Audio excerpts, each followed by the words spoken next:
You are listening to KC Sports Network, the #1 podcast network for today's Kansas City sports fans. With former players from your favorite teams, informed perspectives, and former insiders, this is the place for you.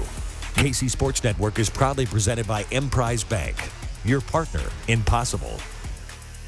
What is up, everybody? Welcome into episode number 2 of Week 3 college football, Week 2 of KCSNU Kickoff, presented by us. I'm Tucker Franklin. I'm with Matt Lane of KCSN Laboratory. Matt, how are you doing this week? Good week. Chiefs come away with an ugly win.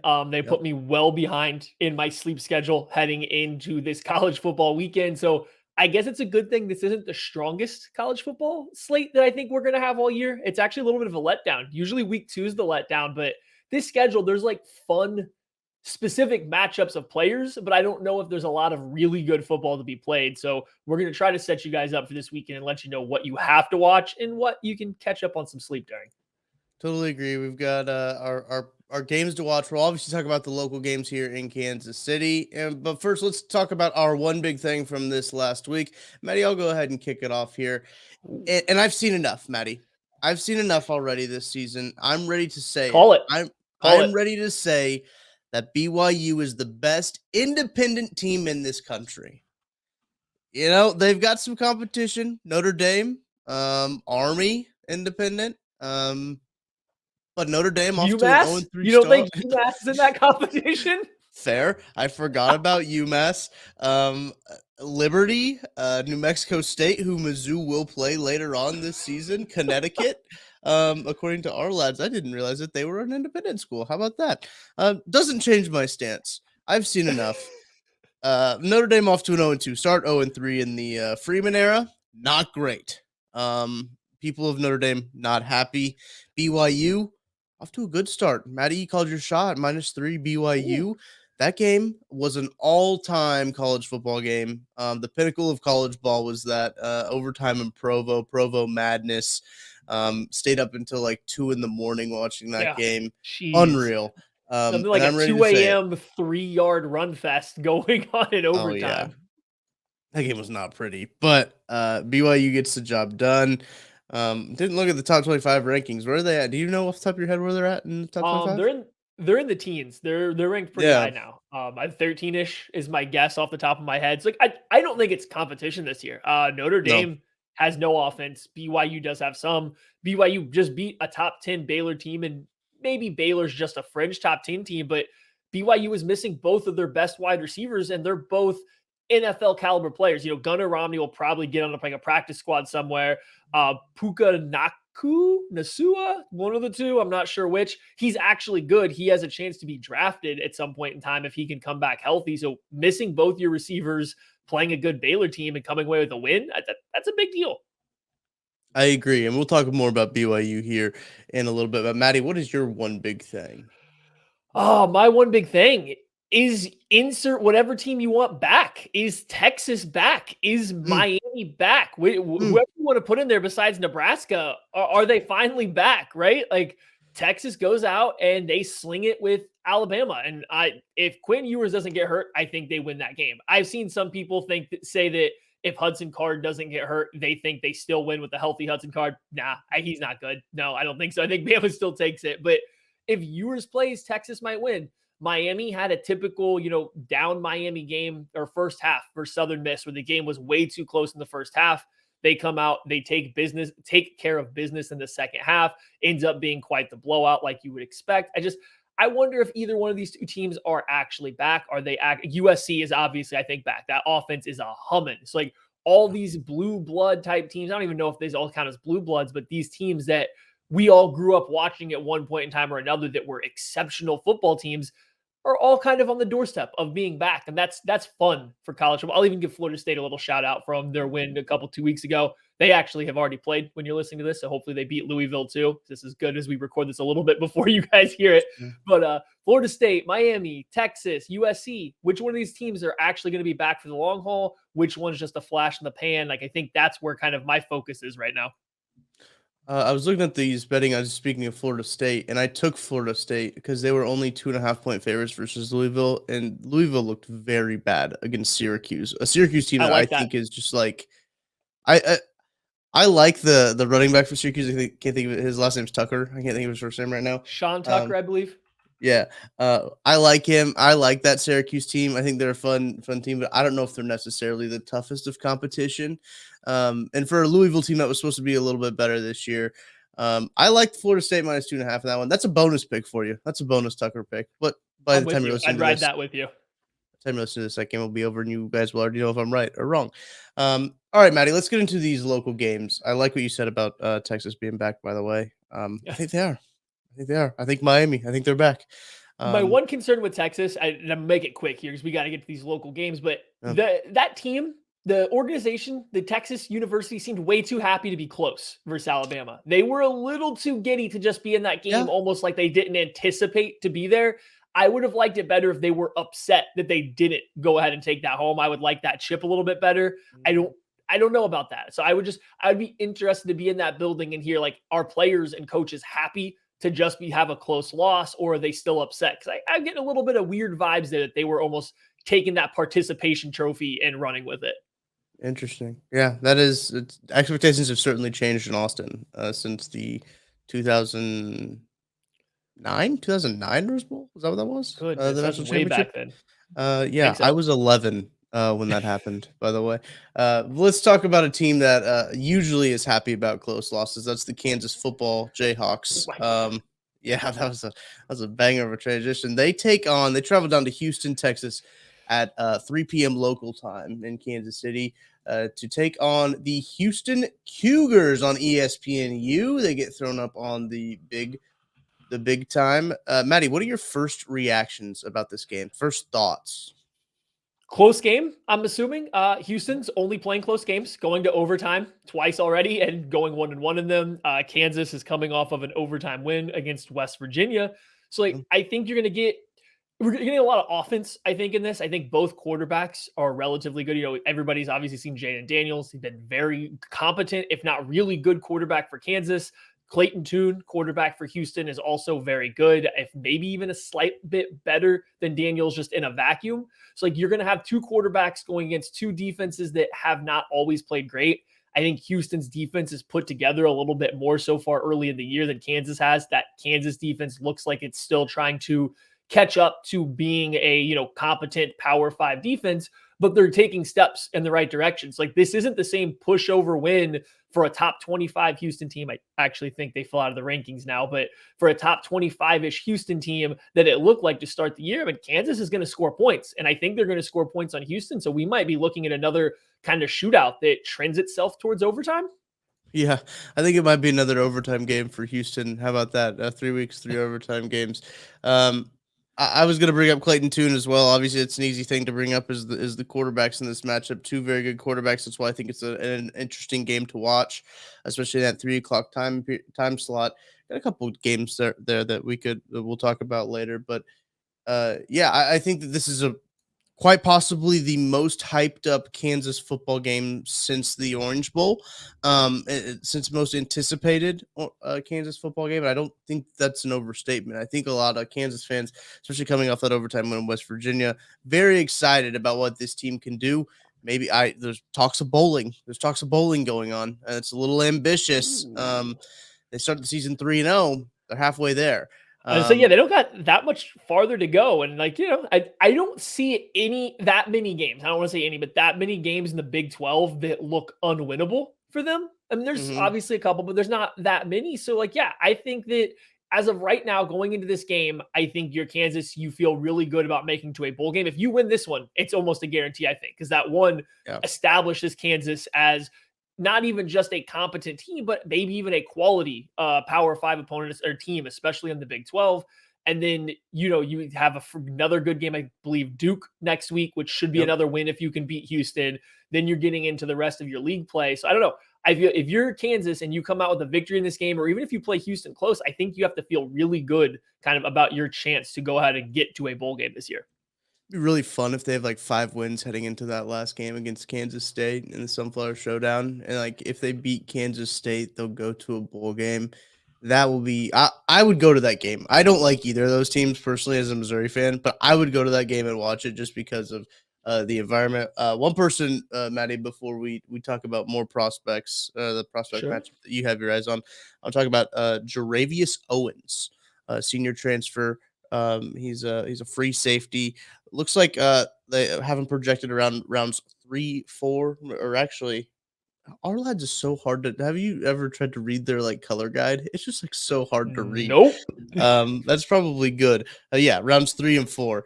Middle round guy that they have is a transfer free safety. Could play a big role in this game, especially at that safety position. A quarterback that has played really well in Jalen Daniels. We'll see how his decision making is determined kind of by that safety. So, just for fun purposes, you're going to want to keep. We talked about Clayton Tune. His number one target's Nathaniel Dell, an undersized wide receiver for Houston, 5'10", 165 pounds, but nobody can stop him. In Cincinnati last year with like an all NFL secondary couldn't stop Nathaniel Dell. So like he's probably going to put up some numbers against Kansas. Like that's just a fun one to watch. If Kansas can slow him down, that'll go a long way in stopping the Houston Cougars offense. But I think the fun matchup, this if you're looking just straight up the fun one, these Houston edge rushers, Derek Parrish on Bruce Feldman's freaks list already has, I think, like 6 sacks on the year or something like that.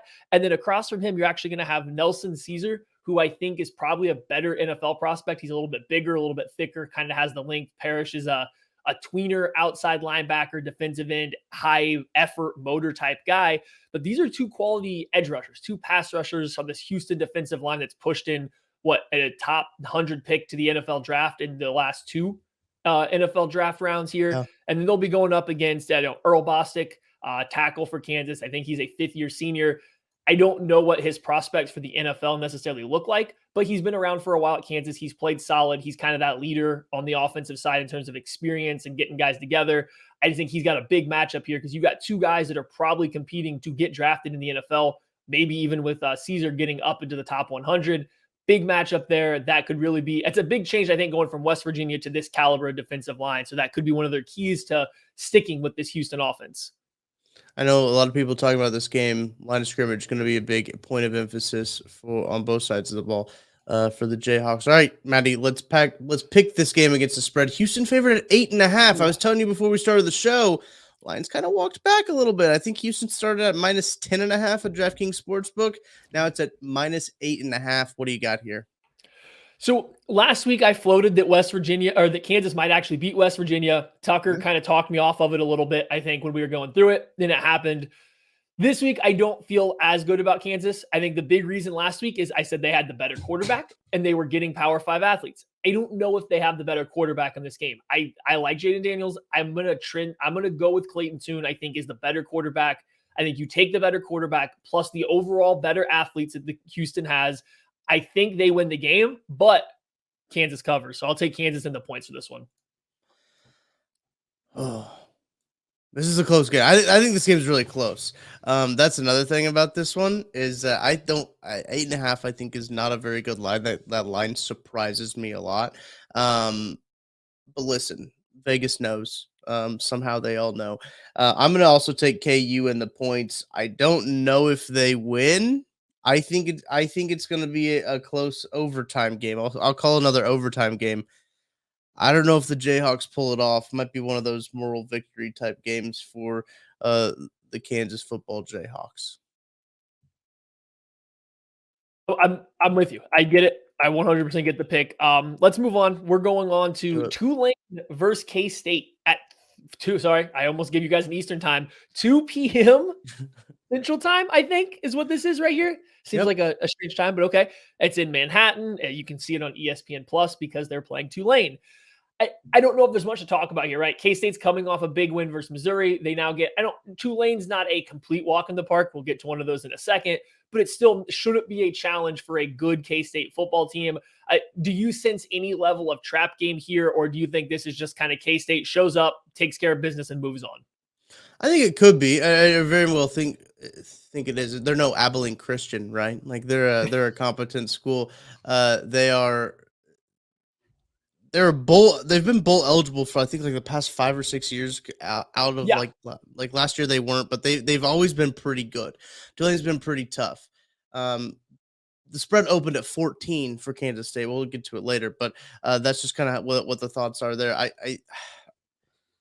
I think Kansas State takes care of business. Obviously, Oklahoma, that game's going to be a big one for Kansas State next week, and it's nature to kind of look ahead for that one. But I think they kind of take care of business here. The Kansas State team got to see it firsthand and in person. That's a pretty good ball club. I think they might actually be good. Now I know Missouri is probably not the best competition that you can gauge that off of, but I think that they're a really good ball club, and I don't think that they'll really overlook them. But it does have some shades of a peeking ahead. Yeah, and I think that Tulane's they have been good in the past. They're coming off a 2-win season. I think a lot of people remember them sticking with Oklahoma to start the year. They went on to win only 2 games last year. They got blown out by most of the Power 5 teams that they played, especially the ones that ended up the year ranked. I just don't know if they're ready to compete. I mean, yeah, K-State could come out and play a stinker, but here's my thing with K-State. Not only do I think they are good, I think they have guys on both sides of the ball, but more than that, they don't play a brand of football to which if you have an off day, I think you get got. They run the ball a lot. It's really hard to just be really, really off running the ball versus an inferior team athletically. It's like worst comes to worst, a matchup to watch here. Deuce Vaughn behind that K-State offensive line should have no issues finding yardage here. So even if you're not getting the best Adrian Martinez game, I think relying on Deuce Vaughn, having him go out there and just pick up yards after yards after yards behind this offensive line is almost a gimme versus a team that should not be able to challenge them.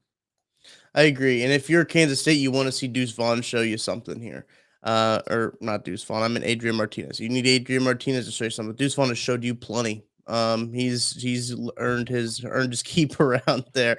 But I think you need Adrian Martinez to show you something. Like QBR of around 31 between his 2 games. He hasn't thrown over 200 yards on the season. You want to see something in the passing game. I know that's kind of what Kansas State fans are a little antsy about. So, Maddie, let's pick this versus the spread. Kansas State minus 14. You think they can beat Tulane by more than 2 touchdowns? Yeah, I'm going to take it. I think K-State's actually good. I said it last week. I think the Missouri game just kind of icing on the cake for it. I think K-State's actually good. Good teams are going to beat this Tulane team by 2 scores. Until I see a reason to think otherwise, I'm going to lean that way for K-State. I'm with you too. KSU by 14 seems like an easy one. If they can just rely on Deuce to score them touchdowns, they're going to be set. It's when Adrian Martinez has to throw the ball. I think they might get into a little bit of trouble. I'm not convinced yet. Let's get on to this last local game here. These other 2 local games, I mean, Missouri versus Abilene Christian, Kansas State versus Tulane. Not a whole lot to talk about just because of the competition, right? You look at these games, even as a fan, is like, how much can you really take from these games because of the competition? As a Missouri fan, I'm not taking anything from this Abilene Christian game because they're not good. Connection here, if you're local to the Kansas City area, former Northwest Missouri State men's football coach Adam Dorrell used to be the Abilene Christian head coach. He is now at Central Oklahoma. That's a little bit of D2 football talk for you here on KCSNU Kickoff. So people might recognize that Abilene Christian name. Kickoff at 11 a.m. Central Time. That'll be on ESPN Plus in Columbia, Missouri. Maddie, what are your first thoughts of this matchup? Who's playing quarterback for Missouri? Have they come out and announced it? Is it still going to be Cook? Are they trying to mix it up? What do we got going on here, Tuck? I think it'll still be Cook. I think they threw no reason to watch then. I have zero reason to watch now. I have zero reason to watch. Okay, so if I watch this game, if you're a Missouri Tigers fan, you hope Missouri comes out, they figure out something, whether that's with Cook, with somebody else as the backup here, and they just can show life on offense. They should be able to put up 60 in this game. Will they? I don't know. The one thing I'm looking for here is you're the better team. You're the more athletic team. I keep coming back to this when you play these kind of games. I'm going to watch, Elijah McGuire, Jeff Coate there on the defensive line as well. But I think McGuire's athleticism in this game should really stand out. I think he can start building up a real draft resume here for a guy that's just kind of been a pressure collector, not so much a sacks or box score stats guy as of yet in his career. But I think you can see the impact. This is a kind of game where somebody that has that superior athleticism can start to build a base or a foundation to, go ahead and put his foot forward going to the draft. So I think it could be a big game for him coming off of, maybe not the hottest start of the year. want to see a lot of defensive scores. I want to see some defensive scores, some defensive dominance here from the Missouri Tigers. Friends at DraftKings do not have a spread on this game, so we're not going to pick this game against the spread. Obviously, we're going to take Missouri as the straight up pick 'em because if Abilene Christian wins, we've got bigger problems. Whew, it'd be fun I though. will for you, not for me. Let's get into this KCSNU watch schedule. These are the games that you need to have on the main TV. These are the main TV games for each time slot that we got for you. The 11 a.m. time slot is kind of a no-brainer, Maddie, when we were going through this. Oklahoma at Nebraska. Nebraska just fired Scott Frost. Going to be very interesting to see the response here. I kind of would love it if they won right after they fired Scott Frost, and it would be even better if they won in a one-possession game. But that's in Lincoln on Fox. It's the big noon game for them. Maddie, first impressions of this matchup here. This shouldn't be a good game, right? Oklahoma should come in and dog walk Nebraska. However, especially in college football, but it happens in the NFL too, that first game with an interim head coach, you oddly get this like resurgence of effort, and all of a sudden these players just seem to do their job, quote unquote, a little bit better. And so I wonder if you're going to get one of those games. Is that what the first half is going to be? Is Nebraska going to come out and maybe be a little bit more assignment sound? Are they going to come out and just simply execute for a new coach? There's a little bit maybe new life going on in there. Or are they going to fold because there's so much uncertainty? Like this is a little bit more 50-50, I guess, right now, because that Nebraska program has been through so much turmoil. But I think you could see some fun. Watching Nebraska's offense, which hasn't been completely awful, versus a Brent Venables defense is going to be fun. You know, Casey Thompson might be able to find some success throwing the ball a little bit around the yard. Maybe their running back, the transfer that has come in, whose name is escaping me right now, but he's transferring in. He's been really good so far early in the year for him. Anthony Grant has been a big back who's been running really well for him. He's even caught a couple passes. It could be fun. I don't know how close the game's going to be at the end, but I think it could be fun here. And I'm just watching the Scott Frost transition for Nebraska. They need to play somewhat well down the stretch if they want a chance to pull Matt Campbell away from Iowa State. If they want a chance to get Lance Leopold away from Kansas, I don't think they can just fold the rest of the season, because that's just a bad look for an athletic director that has a pretty good recruiting class. Yeah, Nebraska did well recruiting, especially in the Kansas City area. They landed some top recruits in the Missouri area. So they've got some dudes that will be coming in. Obviously, that head coaching job is very interesting with Leipold's ties to Nebraska. Matt Campbell wanting to go to Nebraska. Going to be very interesting. So, Maddie, who are the prospects that you're watching in this game?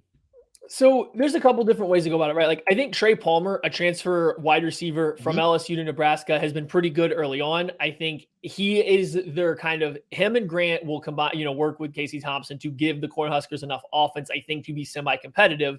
It's just, what does the other side look like? So like my big matchup here is offensive tackle Anton Harrison for Oklahoma. He plays left tackle against O'Shawn Mathis, defensive end transfer from TCU. You get a pretty good offensive tackle versus defensive end matchup here in this game that could go a long way.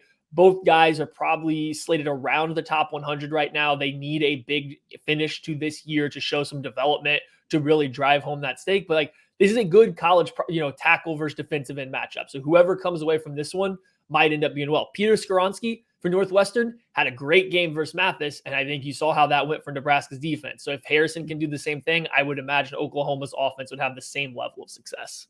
All right, OU favored at minus 11 on this, getting 11 points here on the road. Maddie, what do you think about this spread? That's a big spread for a road game. That is a lot of points. That is a lot of points for a road game versus a Power 5 team that has had some success, that apparently only ever plays close games, right? Like, I think that's the thing is, without Scott Frost, are they going to continue to only play close games? Or is that just who the team is? I'm doing it, Tuck. I'm taking Nebraska in the points. I think Oklahoma wins, but I don't know if it's a blowout. Give me Nebraska. Give me this offense under Mark Whipple with full control now, spreading it out, slinging the rock around. I'm taking Nebraska in the 11. You steal my thunder because I was going to do the same thing. I think 11 points is just like too many on the road against a team that has literally nothing to lose anymore. What does this team have to lose? They don't have anything to lose. So I think that this game will be very close. As you mentioned, Maddie, OU does only play very close games for some reason. Dylan Gabriel has looked good early on in the season, I will say. I haven't really played anybody all that good, though. That's another thing. They continue their streak of not playing anybody all that good. So I'm going to take Nebraska plus the 11, and let's move on to the afternoon time slot, 2:30, BYU and Oregon. I teased it earlier. We're talking about BYU again. They take on number 25 Oregon. I believe this is a top 25 matchup. If I go over here to this tab, yep, 12 and 25. 12 and 25. That's a top 25 matchup for you. That's in Eugene on the Fox. You don't even have to change the channel. It's on Fox again. So it's just going to go right into it. What are your thoughts about this game, Maddie?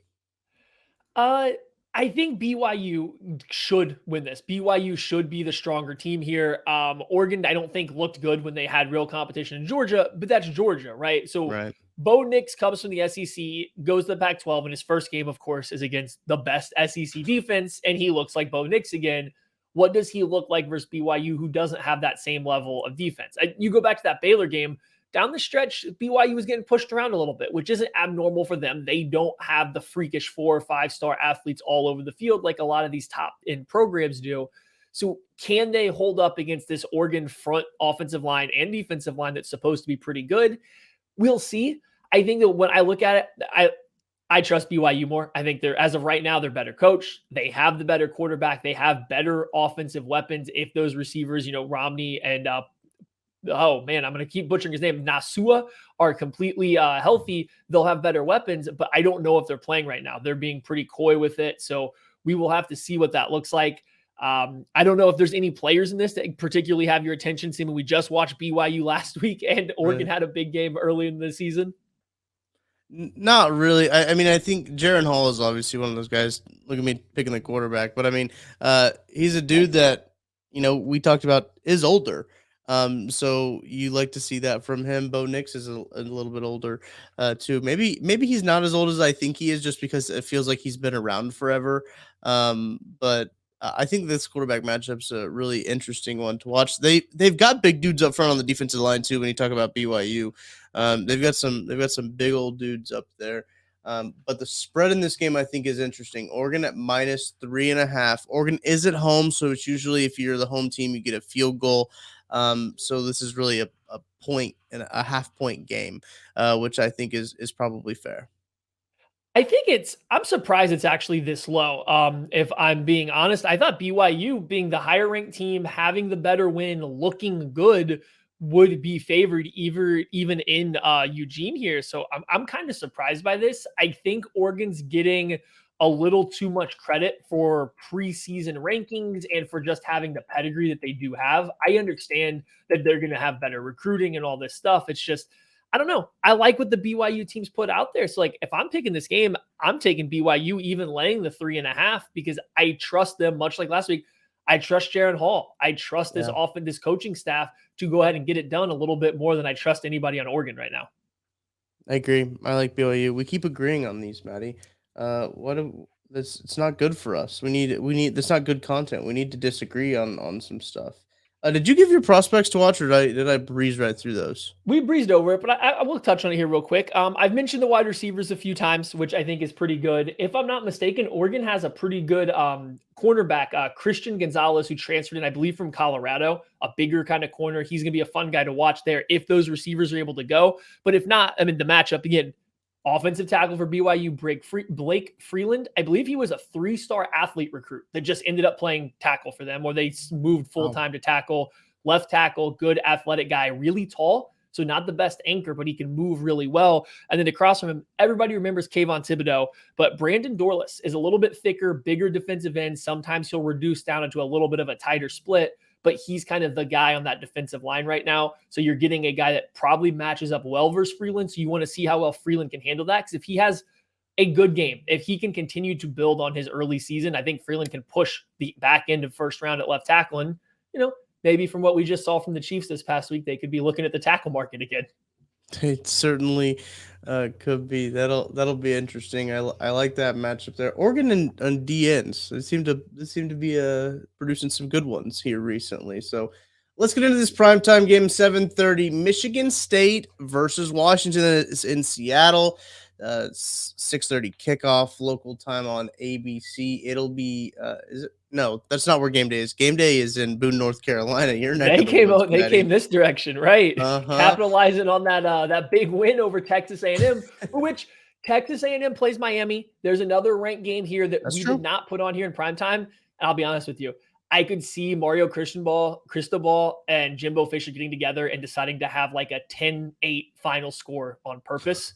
So like that's why this game didn't make it here. I think that game has the makings to be really good or really, really bad. I don't know if I Yeah. want to put it on the main screen.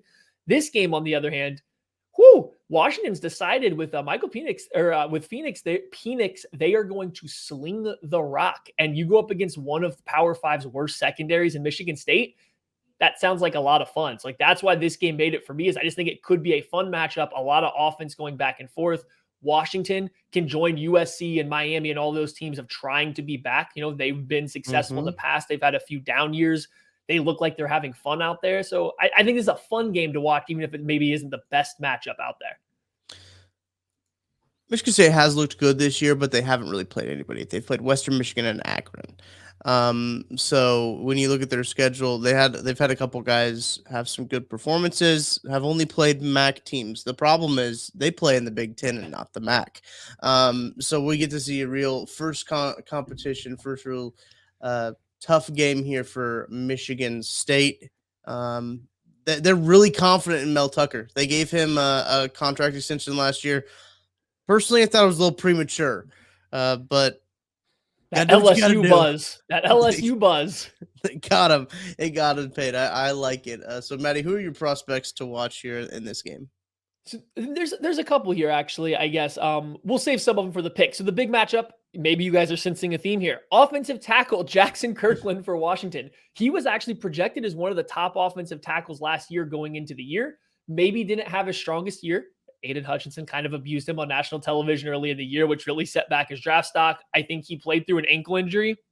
So he pulled out of the Senior Bowl, I believe, or the Shrine Game, and then returned to school to come back and put a better foot forward. You got him matched up against Jacoby Windman, who is a transfer from UNLV for Michigan State. Windman here, he's, I think, leading the nation right now in sacks. He's been an absolute terror. Now, he's a little undersized, so maybe he's not the best version of a Chiefs edge rusher right now, but he's not tiny. He's not 220 pounds. He's just a little undersized, a little shorter, but he's been dominant so far. He's got a nasty spin move. So seeing him against Jackson Kirkland, who is another athletic tackle who switched from guard to tackle last year, you're hoping to see better footwork, better play strength out of him. So again, another tackle defensive end matchup, but based on what we've seen from the Chiefs so far, I think this is where most of our eyes should be in terms of draft prospects. Right. Let's move on to the pick here. Washington favored by 3 points at home, as I mentioned earlier. Usually courteous to give 3 points to the home team. Very interesting. When we talk about this Michigan State team, talk about the quarterbacks in this. Really, it's like, who do you think's better, Michael Penix or Peyton Thorne? When it comes down to it, one of those guys I've heard of before, the other one I haven't. I don't know what I like here, Matty, so I'm going to make you go first. But so I'm with you on the quarterback thing here, right? Like if I'm looking, when I start picking games in college football and I don't have to say, oh, that team's just simply way more athletic, I start to look at who's got the better quarterback. Peyton Thorne, I don't think is bad. He's a fine Big Ten or whatever conference you want to say quarterback. He's going to be in the middle of the pack, maybe below average. It's not going to kill you, but I don't think he's great. Michael Penix has had success in the past. He's looked like a good quarterback at Indiana. He was better in the Big Ten than Thorne has been so far for Michigan State. And now he's out here in the Pac-12. They've been airing it out a little bit. Jalen McMillan, a wide receiver for Washington, draft eligible, although he doesn't have to come out. It's only his third year, has looked really good for them as a vertical threat. He's proven he can take the top off. Penix is finding him. I like this Washington offense. I trust them a little bit more. I think their ability to pressure this really bad Michigan State secondary is going to be the difference in the game. And Michigan State being without Jaden Reed, who's injured right now for them, I think really does limit their offensive potential. I'm doing it. I'm riding with the Pac-12. I think everybody's buried the Pac-12. Everyone. And I don't know, this year they might be a lot more solid than everybody's giving them credit for. My first reaction was to go Washington -3, just based on the secondary of the Michigan State team. Not the best, and Washington did show they like to throw the ball, so I'll probably stick with that. So, Maddie, we stay the same again on picks with Washington -3. Now, let's get into the wild card games. These are games that Maddie and I have brought to the table, a separate game for each of us. That one of us that we like that we'll probably have on the second screen. Maddie, do you want to start with your wild card game? Oh yeah, no, I absolutely can because I love this game. If there's one game that I think want to tell everybody to go watch and you're just gonna have fun. If you don't care, you just want to see some fun college football. SMU versus Maryland. This game's coming at you at 7:30 from Maryland. It's on Fox Sports 1. Offense, baby. All offense, all gas, no breaks from both teams right here. Like this is everything you want to watch in college football as fun. And here's the best part about it. The wide receivers playing in this game are phenomenal. Deontay Demas for Maryland was a guy that was fighting to be a day 2 pick last year before he had a bad knee injury. He had to return to Maryland. He's back there. He might not even be their best receiver. Raheem Jarrett was one of the highest rated recruits to go to Maryland in the recent memory. He might be better. He's another receiver they have. Oh, Jashawn Jones. He's a guy that's leading them in stats so far this year, but he's wide receiver 4 because Jacob Copeland is their guy that takes the top off the defense. Like these guys all 4 of these players are going to play in the NFL. They all do things a little different. It's hard to say which one's going to have a big game and which one isn't, but they have the better Tua throwing them the ball. Mm-hmm. They have the better Tua's brothers out there throwing them the ball. These guys put up points left and right, but SMU's no slouch. They're also putting up points left and right. And Rashee Rice is one of the most underrated, unknown wide receivers in all of college football. He's going to go out there and match these guys, 1 for 1 any chance he can. It's not Maryland has an awful defense. This game is going to be in the 40s, would be my guess. And that's just a lot of college football fun right there. Oh, I have to pick this game. I completely forgot about that. Give me Maryland. Too many weapons. I think this Maryland team's decent. I think they're going to put up too many points. It could be a close game, but 2.5. Maryland's only laying 2.5 versus SMU. Give me that offense to put up, to win by more than a field goal versus a lesser talented team. 2.5 at home, by the way.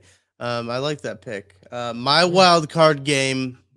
It's a couple of. What's the step down under Blue Bloods? Would it be like, because I feel like the Auburn and Penn State are 2 like perennial programs, but not quite to the Blue Blood level. Has-beens? Yeah, that's fair. A couple has-been programs. Penn State travels to Auburn, Alabama at 2:30 local time. That'll be on CBS. That's like the SEC primetime game. Is what they like to put it. The 2:30 game is the good game, is what they like to put on CBS. Yeah, very interesting game because I think Penn State is still ranked. They're still hanging on to a ranking at number 22. Auburn obviously not ranked. I'm not sure that they're a good football team, but what they do have is a pretty darn good defense. You look at that defensive front that they have. They've got Colby Woolen, Jason Jones. You get back to the linebackers, Owen Popo, Derek Hall. Like they've got some dudes on that defense, the defensive front 7. Really, that could really cause havoc. And Maddie, when we were talking about this game yesterday, because I was looking at the line, I said, "Man, my head says that Penn State -2.5, which the line has gone up to -3 now, seems like a lock. Like that seems logically like that should be no problem for Penn State to take care of this Auburn team, which I am not at all confident in. TJ Finley, their quarterback, he's looked all right, but I mean, they're 2-0." But again, 2-0 against Mercer and San Jose State. So this is the first real competition that Auburn is getting to play in.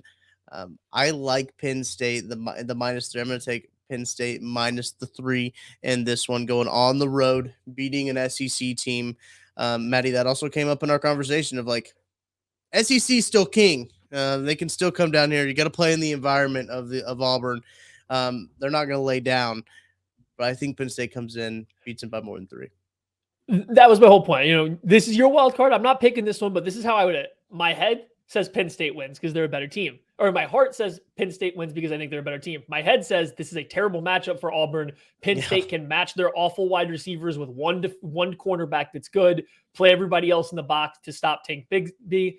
Heart says Penn State. Brain says, hell yeah, Penn State.